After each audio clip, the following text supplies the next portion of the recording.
one of the things that I see veterinarians struggling with a lot is effectively presenting options. And let me talk about why that's so important for a second. I recently went to purchase a sport coat, and I went to a nice store, and I talked to a nice associate, and I said, I'd like to buy a sport coat.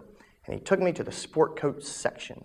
I don't know if you've ever seen a sport coat section, but it's about 5 aisles of blue and brown and tan jackets that look completely identical and have wildly differing price tags. I know nothing about sport coats, so I was at a complete loss. I stood there, I looked at everything, I turned around slowly, and then I walked out. That's what's called option paralysis. And we do that to our clients all the time.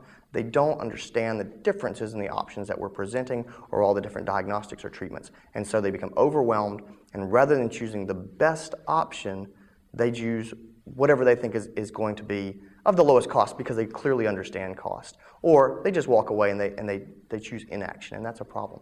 I went to another store and I walked in and I said, I'd like to buy a sport coat. This guy knew exactly what he was doing. He took me to the sport coat section. He took out 3 sport coats. He walked through and he told me about what makes a great sport coat, why it's valuable, what the benefits are of paying a little bit more. And he showed me 3 options. I listened to him, I took in the education, and I purchased a nice sport coat based on the information he'd given me, and I felt good about it. And I left knowing that I had gotten good value for what I was there for, and I'm going to go back to him. So that's an example of why presenting options is so important.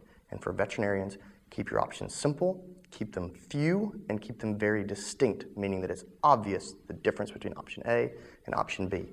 Also, say, I recommend, or I recommend strongly, or even, if it's true, say, you need blank. Make strong recommendations. If you put forward a weak option, just by putting it forward, you are endorsing implicitly that option. People will think that that's okay. So put forward options that you believe in and make your recommendation. That's going to make you feel good about the medicine that you're practicing, and it's going to raise your productivity as a follow-through.